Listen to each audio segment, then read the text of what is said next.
On peut également voir des supports et des résistances en se basant sur les points hauts et les points bas. Normalement, un sommet, ça va constituer une résistance à une future hausse des cours au-dessus.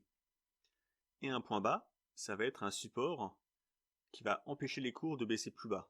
Si jamais on devait franchir à la hausse un sommet ou à la baisse un point bas, ça serait un signal qu'il y a une forte chance que le mouvement se poursuive. On va passer sur les cours, ça va être plus simple à vous montrer. Alors, on est sur le GER30, donc c'est le DAX, c'est l'indice allemand. On est en format 1 heure, et on va regarder un peu ce qu'ont fait les cours. On va juste se remettre le slide qu'on avait avant. Donc, les sommets et les points bas, c'est des résistances et des supports. Alors, je vais prendre cet outil pour tracer des traits à l'horizontale. Ici, on a un point haut, un point bas. Donc, ce point bas, normalement, ça devrait être un support pour les cours. On voit qu'ici, on teste les cours rebondissent. Et ici, on voit que cette bougie, je vais zoomer un peu, a cassé le point bas. Donc, l'ancien point bas qu'on avait ici. Donc, ça, c'est un signal que le point bas est cassé.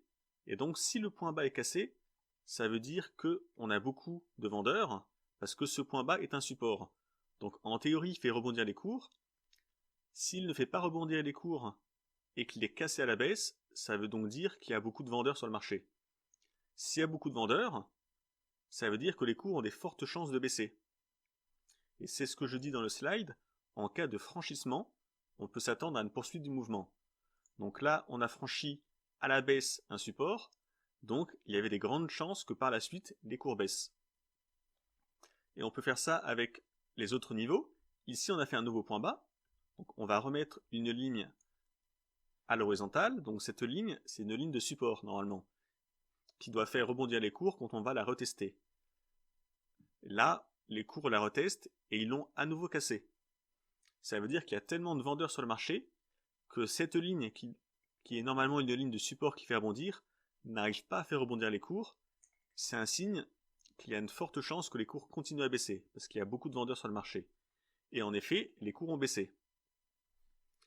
On va continuer un peu à analyser de la même façon la suite. Ici, on a fait un point haut. Donc, on va mettre notre ligne. Donc, c'est un petit point haut intermédiaire, mais c'est un point haut. Ici, on reteste ce point haut. Donc, les points hauts, c'est des résistances. Ça refait baisser les cours.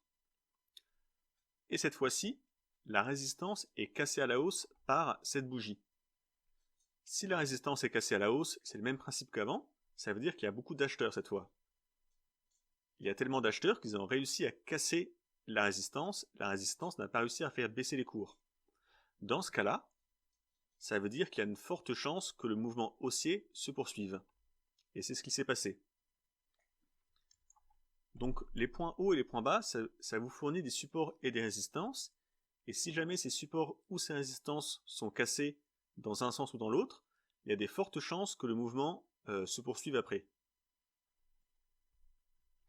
On peut voir, si on analyse un peu la suite, ici on a un nouveau point haut. Vous voyez ce point haut qui doit faire résistance, ici on hésite, et finalement il est cassé.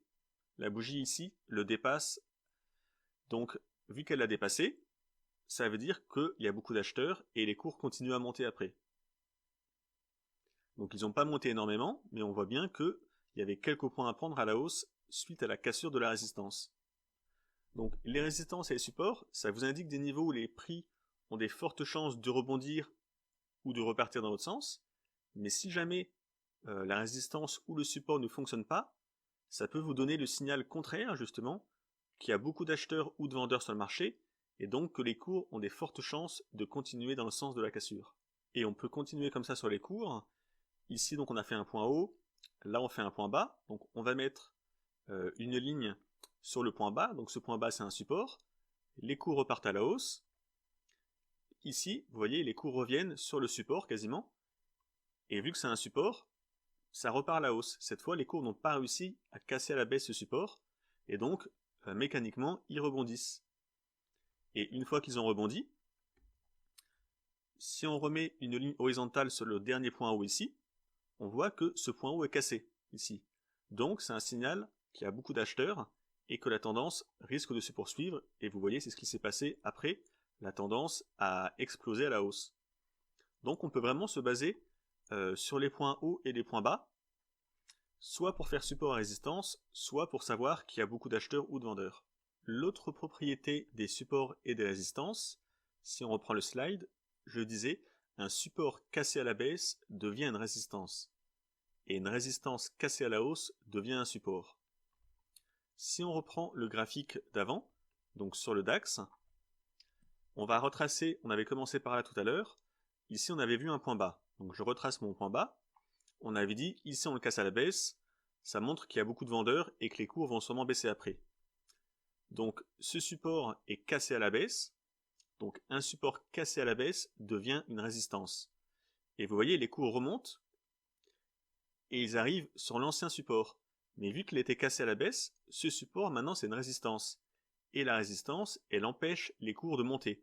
Donc vous voyez les cours s'arrêtent sur la résistance, hésitent un peu, font une petite mèche et repartent à la baisse. Et ça marche dans les deux sens. On avait vu après qu'on avait ici un point haut.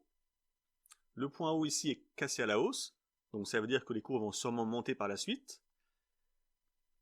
Il monte un peu, il rebaisse, et en baissant, il s'arrête pile poil sur l'ancienne résistance qui est devenue un support du coup, et vu que maintenant c'est un support, les cours prennent appui sur le support et repartent à la hausse.